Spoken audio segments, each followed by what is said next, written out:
Hi, and welcome to Live at Noon with Dee Dee Jones of Innovative Financial. Today we have an amazing guest. Her name is Lori Holden, and Lori and I have known each other for years, high school. We'll just leave it at that, shall we? We met playing flute in the marching band, so that already sets the stage for a couple kind of nerdy folks, but we think it's nerdy in a good way. Over the years, Lori's had a very interesting journey in her life, and adoption has played a big part. And I invited her to here today to basically share her adoption journey. Lori, thank you for being here today. How are you doing? Thanks, Dee Dee. I'm great. Thanks for having me. Oh, so glad you could join us. So adoption has become a huge influence in your life and in so many ways. How did adoption bubble up as part of your world? I met my husband kind of much later than I would have liked, but that's what it took to wait for the right person. And it turned out that we were just not going to be able to build our family in the typical way. So then you're faced with what options do you have? You can try infertility, you can keep trying infertility, you can try adoption. There are different kinds of adoption, or you can choose to live a child-free life. And when we really, in the moment, were looking at those options, we decided that our next step would be adoption. Mm-hmm. We narrowed down on infant adoption, and it took me into a whole other world. For a lot of people, it would have been done once we had adopted both of our children. We adopted both of our children. They're now 18 and 20. We were told at the time that about this new thing in the early 2000s called open adoption, which had actually been around for a little bit, just not widely practiced. Right.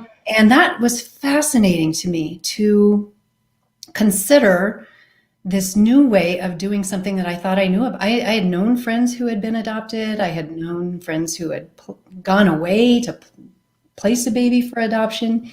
And I thought I knew about adoption. I thought everybody knew about adoption. Right. But so open is the new thing. Can you compare for us what that is versus what the old way was?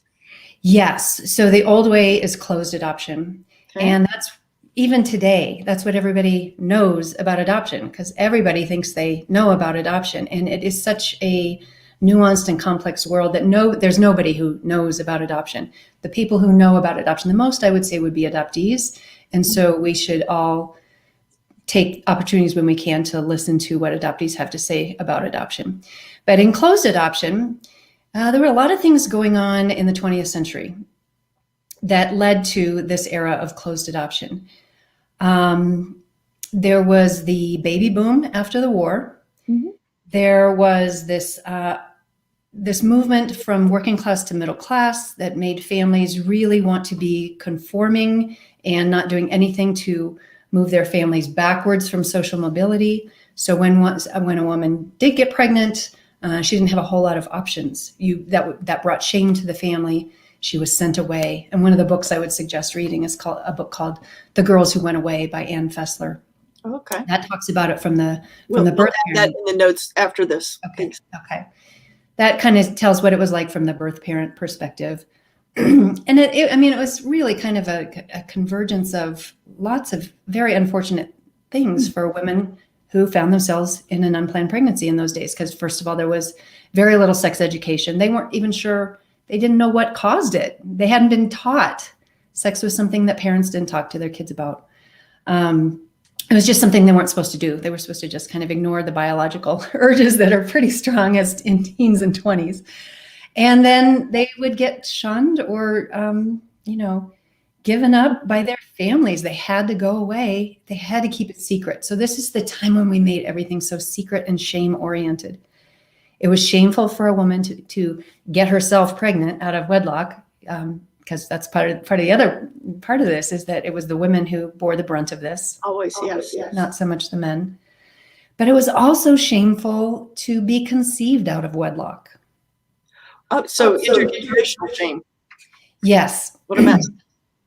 And to protect those babies from that shame, we decided to pretend like adoption wasn't happening. We would just kind of fix it up at the time of birth and everybody would move on as if nothing big had happened. Mm-hmm. The woman hadn't had a childectomy.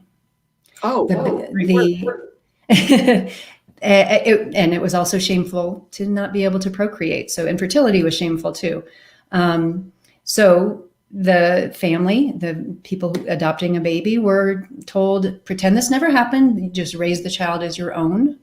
That was the advice given. And the baby was supposed to kind of not notice that there was this switcheroo going on, because babies were seen as a blank slate. Uh-huh. And the neuroscience that we have nowadays tells us that babies are not blank slates. Even though it's pre-verbal, they can't articulate the feelings and the sensations that they had. But those memories, those sensations are encoded in their bodies. Because it's pre-verbal, it's even harder to get through therapy. Wow. So all of this, we all thought that, you just, make the adoption. Everybody goes on their own separate ways. The birth mother will forget and build her own family. The adoptive parents will just raise the kid like their own. And the child will never have any questions, because what questions would there be? There's nothing to deal with. And so this closed adoption era actually created a lot of dysfunction in families. It was hard for everybody to get over such a big thing that they weren't allowed to have their feelings about. Wow. So sometime in the middle of the century, this is happening probably in the 50s, 60s, even before. Oh, another side effect of that closed era, where we had everything in shame and secrecy, is that bad actors can operate in shame. And so we had, look up Georgia Tann, and she was known as the baby thief. Even in recent days, we have the Paul Peterson scandal, where he was using a 3-state scheme where he was bringing pregnant women in to this state, but having them give birth in this state because the laws are more advantageous to relinquishing the baby right away instead of a waiting period. And he was finally detected and pleaded guilty and sentenced just this year. Oh my gosh. Okay. So my point is that shame and transparency around adoption, this closed adoption era, is what made bad actors possible. Not everybody's bad actors, of course. They're the exception, not the rule. So as the children of this experiment in closed adoption grew up and started saying, this didn't work so well for me, and they formed groups. This is all, of course, pre-internet. They formed groups. They found out they weren't the only ones. And at the same time, women who had placed, that makes it sound like there was more agency in it than there probably was, but women who had had adoption chosen for them, they were also forming groups, finding out they weren't the only ones that felt that way. And then the internet comes along, and then finally the mainstream people are able to hear the voices of the people that were really not heard during the experiment.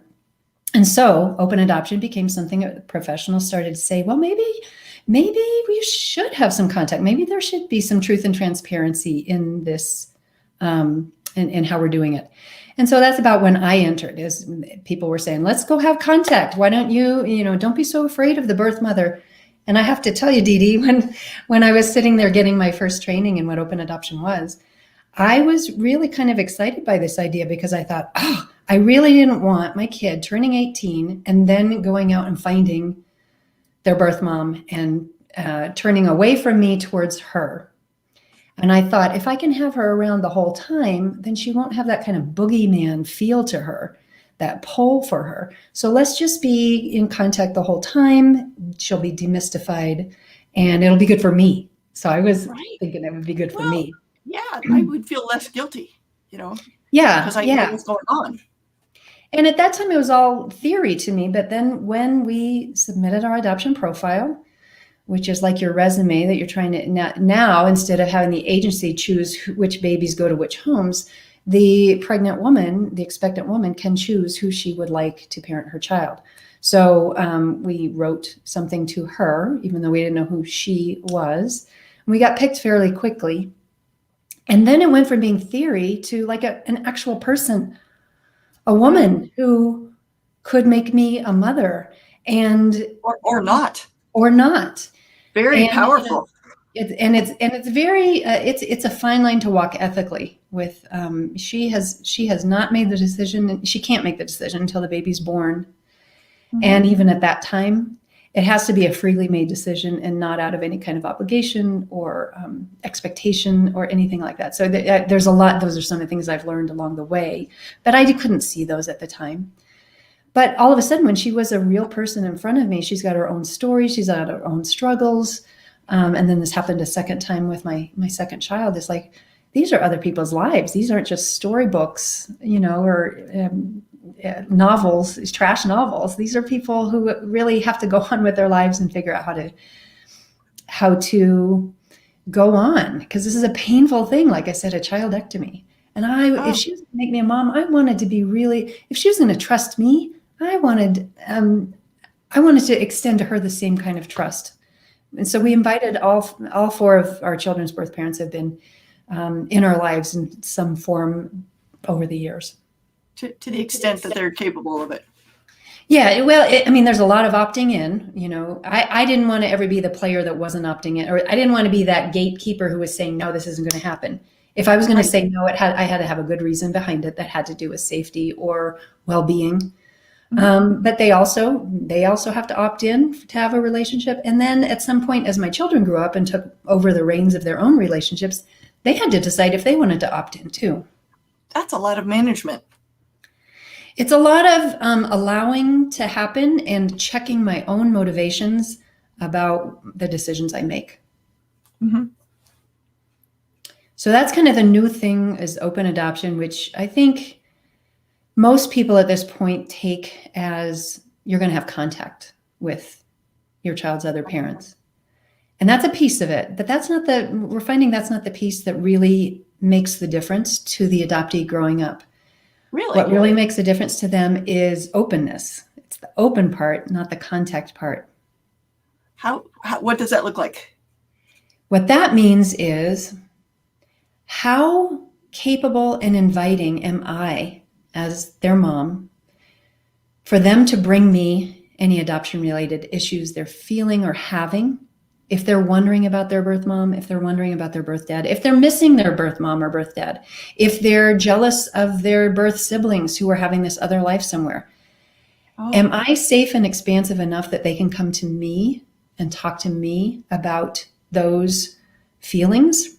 Or do I have my issues of maybe imposter syndrome? Maybe I'm not the real mom. There's a part I didn't give birth to you and she did. She's more legitimate than I am. If I have that going on in me and my child brings to me, I wish I got to hang out with Jimmy again because Jimmy's my brother and I miss him and he's over there and you're over here. If I've got my own issues, then my kid's not going to feel good like he can bring that to me. Because it would hurt enough. Right. Yeah. Well, it's another layer, but I am grateful for what I've been called on to do to work through my own stuff so that my kids don't have to encounter my stuff when they have their stuff. And, the jury's still out on what kind of a grade they would give me doing that. But at least I know that I have stuff and I should look at it. Say that again. The grades change. Yes. I have a feeling in another 10 years I'll get a lot smarter, but right now I'm in that. I think you're at the bottom. Yes. The young adult bottom. On my echo. Sorry. That's okay. I can hear you. It's good. Okay. So you mentioned in our state there are certain rules. How does that change across the country? Yeah, there are places known as adoption-friendly states, and there are resources that can tell you what the laws are in some of them. But an adoption-friendly state would be, when they say adoption-friendly, what they mean is friendly to the adopter, right? To the adopting party. And the adopting party is the one that has the power because they have the money, and they're the ones that make the machine run. So that's the side we tend to hear from the most. But an adoption-friendly state would be a state that has a very short period of time between when the baby's born and when the mother can sign away her rights. Okay. Some of them are as short as 24 hours after birth. Sometimes, just to show you how this can be twisted a little, sometimes those are told to the expectant mom as if that was the ending point. You had to do it by that point. You just can't do it before that point. But that's not always explained. And another issue I have with that is that, you've given birth. What is it like what's your mindset like at 24 hours after you've given birth? Have you been on any kind of narcotics perhaps? You have hormones going through your body. Just ran a marathon. Yeah. So signing a significant piece of paper from that mindset under possible pressure doesn't sound friendly to me. It's friendly to one side. It's very unfriendly to the other side. There are different, now I'm getting the echo. There are different laws about, do you need me to change a setting or anything? You're not echoing. Okay, I can hear myself. Oh. There are different states have different laws about what an adoptive family, a hopeful adoptive family, can pay for expenses for a birth mom. Some states say no, you can't pay for anything. And the reason for that would be? Subtle coercion. What has happened is, a hopeful family will pay cell phone expenses or lost wages or medical expenses, all things due pregnancy related. They'll pay for her pre-birth expenses, but that creates kind of an obligation. And when after the baby is born, she might change her mind. And if she does, she is sometimes told, well, now you have to pay all that money back. Ooh, yeah. Which makes it a commercial enterprise, a trade, a transaction. And that's an icky place to go. It is. And I think it sounds hard to avoid that. Yeah. Yeah. So the whole process requires being very mindful about your motives. Mm-hmm. And so some states allow for different levels of that. Some states don't allow for it at all.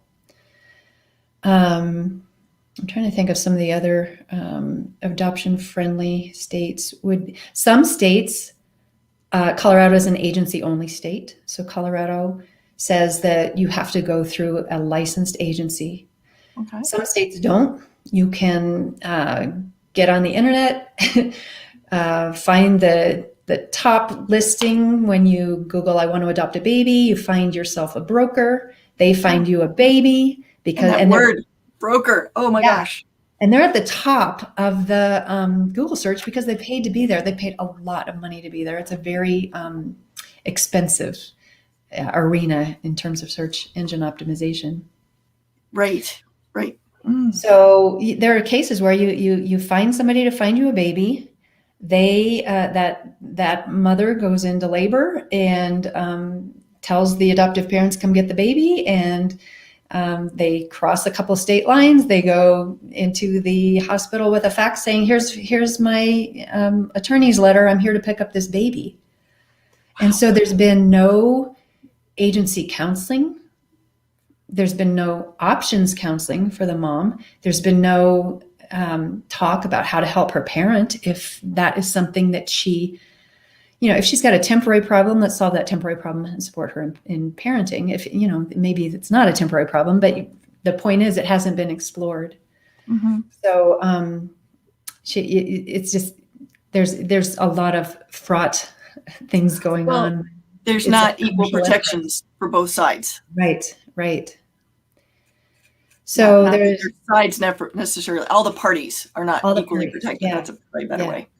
I'll be darned. And I think that when you said sides, I think that's an important thing, because in the closed era, it was treated as sides. There was this side, there was that side. It was almost like a transaction, and it was an either or. So the child growing up in that could only have one set of parents. They could only have one side because we didn't allow for both. Mm-hmm. And that's another change that's happened in this more open era, is an acknowledgement that this child, and this is an idea from my book, the child has one set of parents through biology and another set of parents through biography. And with this openness, we can help the child integrate those parts by giving him all his parts, giving him access to all his pieces and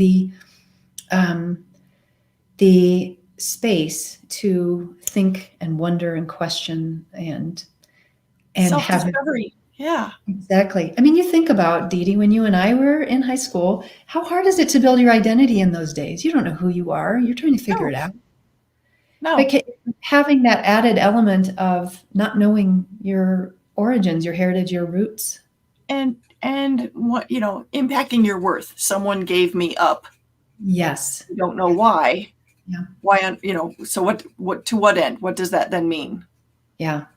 And that, we hear from adoptees that is such a, that's a hard thing to somebody gave me up. And a lot of times the ways that adoptive parents will try to make that palatable to the child is she loved you so much, she gave you up.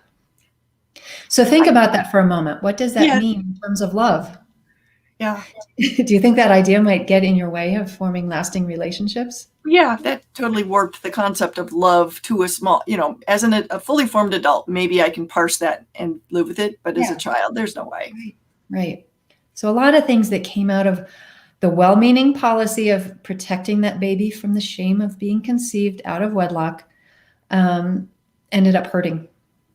Yeah. And we can do better. We have to do better. Yep. So someone's commenting, somebody perhaps, but yeah, it's pretty tough. I don't recognize that name. Gamer T1000, thanks. We agree with you. It's rough. Mm-hmm. But it's hard on everybody. So when you and I were kids in high school and we thought of adoption, it seemed altruistic and good for everybody. Closed adoption, this very idyllic sort of happy la sort of place. And my sense is over your adulthood, you've seen a lot more nuance, a lot more depth to the different elements. Can you talk a little bit about that? Yeah, and you're right. The reason we heard that is because the voices that were saying that were the adoptive parents' voices and the adoption professional voices. And a lot of times the adoption professionals were church-based organizations, and they have the mandate to serve the orphans. Now, we were also, society was also creating the orphans because we weren't allowing. So those same churches created the shame that created this problem. Wow, we were creating orphans because we weren't allowing mothers to raise their babies. So I mean, that's just one teeny example of the complexity. I tried scuba diving once, and even just snorkeling. If you go down under the sea and the first time you see this crystalline and you see all this diversity and these colors and all these living beings, and you're like, oh my gosh, this is here all the time. I never saw it until today years old. And I felt that way about adoption world when I got under the surface. It's like, this has always been here and I never knew. No, it's been very well hidden. And if you're not directly related to it, I don't have the exposure you do. I'm continually surprised at some of the nuances of how it works. One of the surprises that happens is that when I say we, I mean society loves to hold on to how we did adoption. We still like to do it the way, just in a closed way. That was happy la though. It was happy la. I get that motivation. And it was simple. Those were the days of simplicity. It was, we're done. None of us ever have to think of it again. That's simple. So this new way is a lot more complex. You have to think about it. I'm trying to imagine as a parent, I had enough trouble parenting. I mean, it's a challenging job. To add in those extra layers of dealing with birth parents, I'm not sure I can imagine myself being successful, frankly. That's a tall order. It was challenging. The interesting thing too is that people love reunion stories. We like to keep them apart and then we like to get them back together. If you see this in the news a lot, and the feel good things that come across Facebook, or somebody finding their birth father after 30 years or something. We love it. But why are we making it so that there is all that drama? We could live this with a little bit less drama if we did it differently. Well, I think the old way totally dismissed fathers as a part of the process too, which so not cool, folks. Basically, everybody needs a seat at the table.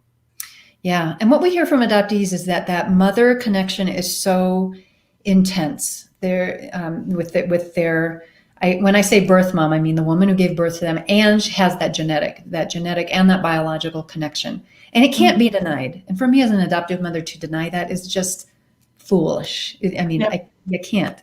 Now the father is a little bit different because there wasn't that's not the body.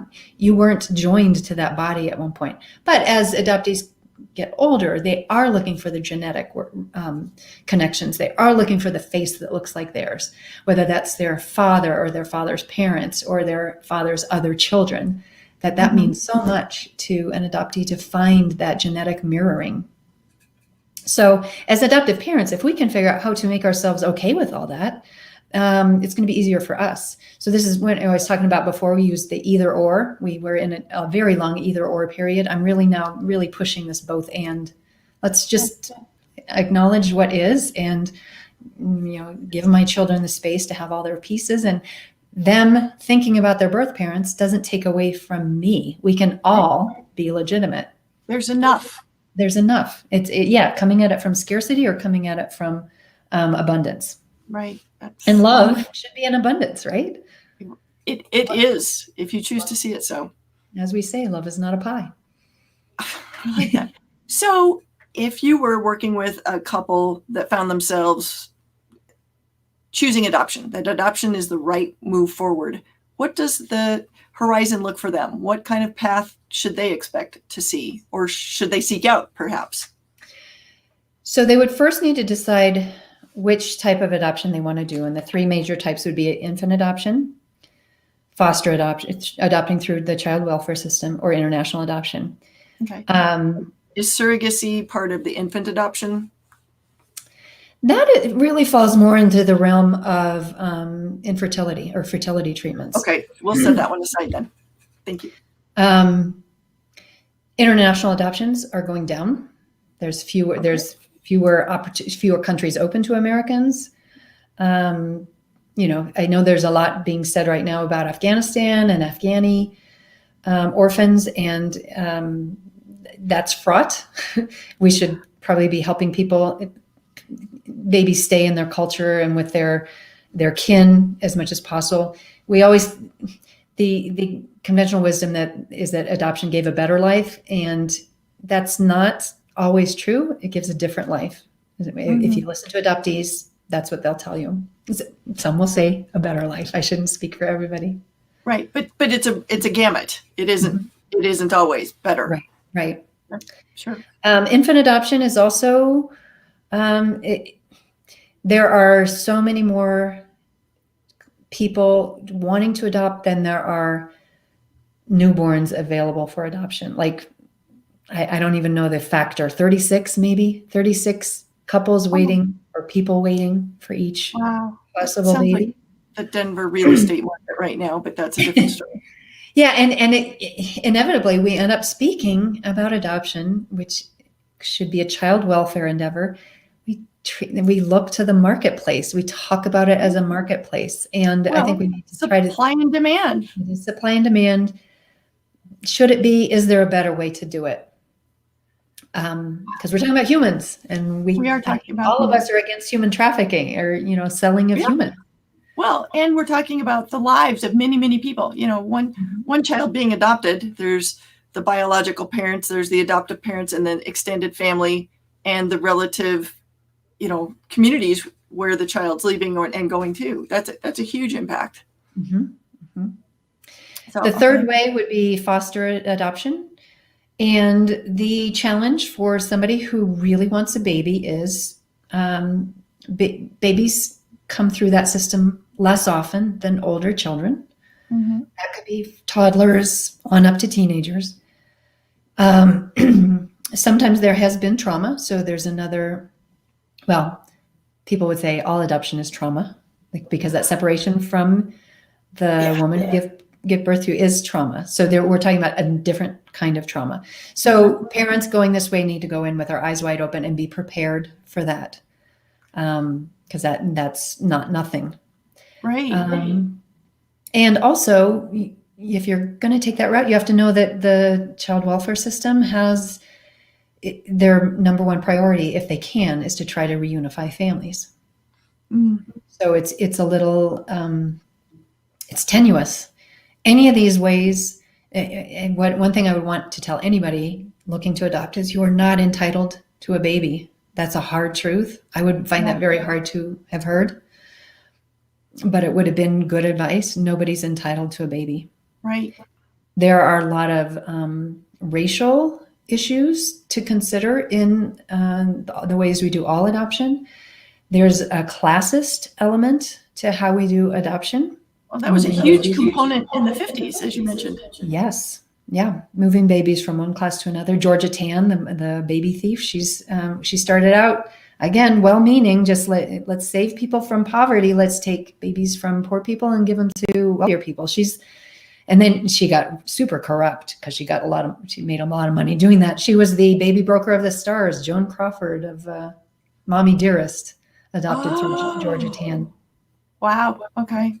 So just talking on the topic of classism. So I guess just in the time we've been talking, you can just see that there's so much beyond what we thought it was when you and I were in high school. A girl would go away, another family would somehow end up with a baby. Sometimes they would even pretend that they'd given birth to that baby. That's how it was in the 50s and 60s sometimes, is it was so shameful for any part of this. Oh my gosh, that's crazy.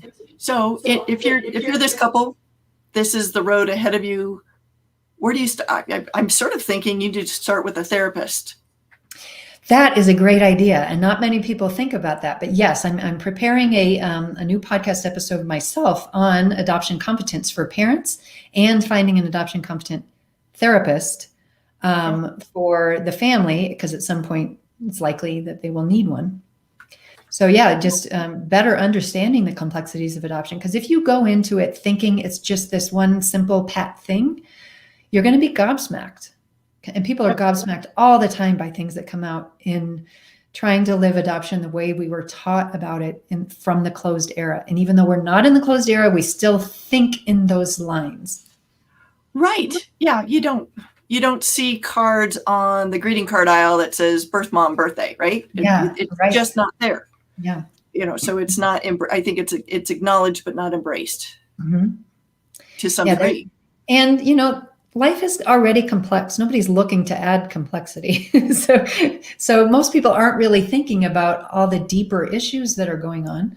I get that. But if you are going to enter into adoption world, you really need to listen, and you need to listen beyond the prevalent voices, which are other adoptive parents like me and adoption professionals. Find the lesser heard voices.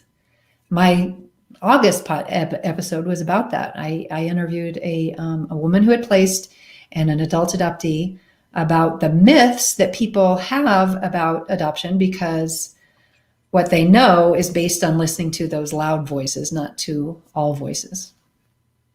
Which, no big surprise. Hard to ignore the loud voices. We're all in a media stew at always.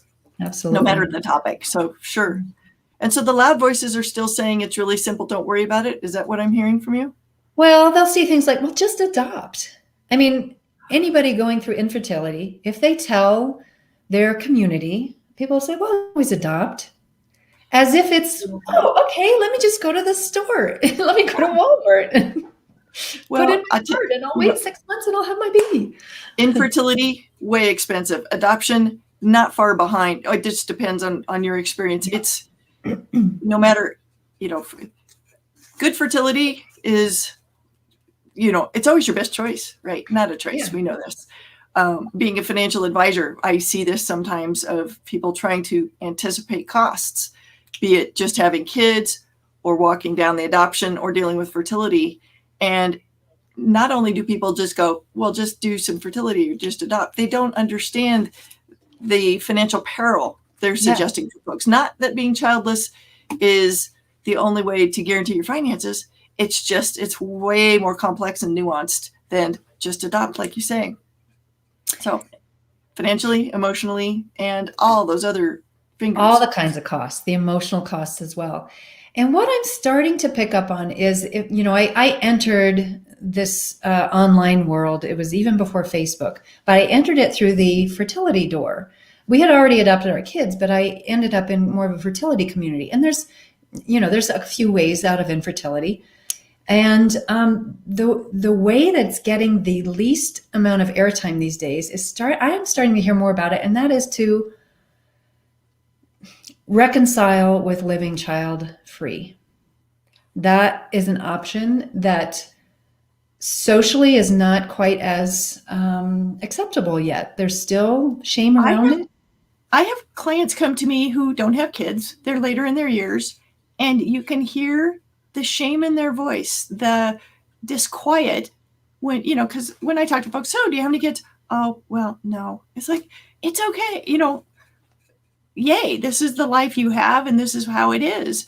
But, they're still beating themselves up. And that makes me angry. We'll just say that. It just does. It's like, how dare people judge you for that?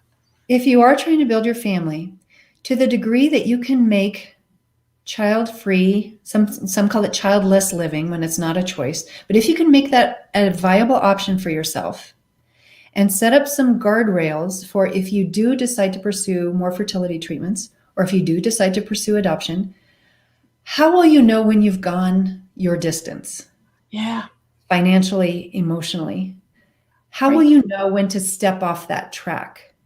And if you have a place to step, which would be child-free living, that's really the only thing that's completely within your control. Yep. You're going to be able to make better decisions for yourself if you have an option. Weirdly, I went through fertility treatments 28 years ago, and we had said we will go this far, and this is where we stop. Not because we were brilliant, but we knew what we could afford, what would actually make sense, which probably completely ignores the emotional piece, but it was a way for us to have an off-ramp, because otherwise you're on this highway, you're being swept along with traffic, and you can end up in a place that you never intended to be. And that's a really good point. And that's another part that your community might tell you, if you want it bad enough, you go until you get it. You can do it. Never give up. And for me, that doesn't sound like good advice. You should know when to give up. You should know when it's taken its toll on you. and your phrase "give up," I'm not sure I'd use. It's like when is enough? Yes. And our culture is very bad at defining enough in so many ways. How many after school activities are enough? How much money is enough? How much fill in the blank? And that goes to attempts at adoption, attempts at fertility. At some point, there is a place where you step off the highway. Yes. We can even get into quality of care at end of life, because enough comes in there too. So, over the next 3 or 4 generations, I hope that we as a society start to get okay with enough and honor the choices when people have arrived at their version of enough. It doesn't get to be our choice. That's a very personal thing. And I had read a book back when we were making our decision about how to build our family that really helped me with this. And I think it was called something like Sweet Grapes. Oh, okay. And it had to do specifically with infertility and finding the sweetness in other options. So instead of the sour grapes. So I don't know if the book is even in print anymore, but if anybody is listening and they're like, well, what are my options truly? I would say, don't take child-free living off the table unless you've actually looked at it. If you've looked at it mindfully and you still decide I cannot live without children, then that's not your option, but it's worth a look. Yes. And there are financial implications for that too, aren't there, Dee Dee, to choose a child-free life? Oh, yeah. Children are expensive. Shall we leave it at that? Yeah. Very expensive. The people I know who have chosen that path, they're having a blast. They're traveling. At our age, it looks a heck of a lot better in some ways. Yeah. But the life experience is simply different. Yes. It isn't not better, just different. It's just different. Yep. So the goal is to honor all the choices. Yes. And really, so much of it is listening to what's important to you. Mm. And I don't think we're all very self-aware. I think that's effort that people need to take. You've done so much work for yourself. I get that you get it, but I'm not always that good at it, and I try, but there you are. So any bits of wisdom as we sort of wrap up here that you would really hope people take away from our chat today? I would say before you think you know about adoption, check yourself. If you're advising anybody about it, if you're making comments about it, if you go up to somebody and say, who's her real mom? Just know that there's an undercurrent. There's stuff you may not have thought of. Yep. So Yep. be mindful. There's way more people involved than what you see. Yeah. Well, Lori, thank you so much for joining me today. I always love chatting with you, and this topic you and I have never really gotten to deep dive in on. I hope those of you who've been able to join us live got a lot out of it. And for those of you who tune in later, if you've got questions that we didn't address, pop them in the comments. We will respond to each and every one of them. And thank you for joining us. And we'll be here live next week talking to a home inspector. How's that for a big U-turn? Anyway. Thanks to everybody who listened, and thanks, Dee Dee, for having me on. Bye-bye. Thank you.